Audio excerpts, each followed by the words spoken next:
बिस्मिल्लाहिर्रहमानिर्रहीम। अस्सलामु अलैकुम नाज़रीन, मेरा नाम है हकीम मोहम्मद नईम और आज के इस वीडियो में आपके साथ पिल दराज यानी लॉन्ग पेपर के चंद अद्वियाती फ़ायदे शेयर करता हूँ।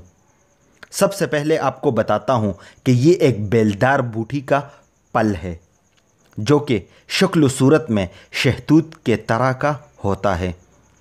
मुख्तलिफ़ ज़बानों में इसके नाम आपको बताता हूँ।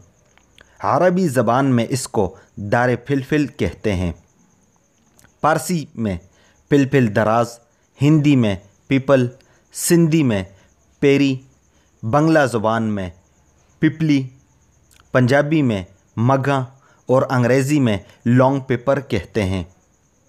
नज़ला ज़ुकाम, खांसी और दमे के मरीज़ों के लिए इसका सपूप शहद पर छिड़क कर चटाते हैं।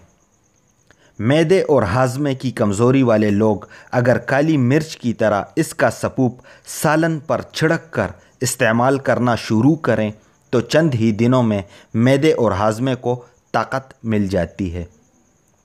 तिब्बी यूनानी और आयुर्वेदिक में फिल दराज का इस्तेमाल ज़ौक़ बाह, जोड़ों के दर्दों, कमर दर्द, जिगर के बाज़ अमराज वाले अद्वियात में किया जाता है। पिल दराज का इस्तेमाल मैदे और कमर के पट्ठों को ताकत देता है, खून साफ करता है और क़ुव्वत बाह को बढ़ाता है।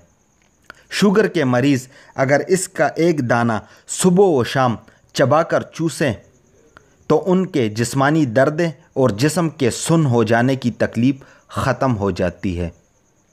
दोस्तों, आपको ये मालूमात कैसी लगी? कमेंट्स में मुझे अपनी राय से ज़रूर आगाह फरमाएं। मुझे दीजिएगा इजाज़त। मिलते हैं अगली वीडियो में एक नए टॉपिक के साथ। पी अमान अल्लाह। अल्लाह हाफिज़।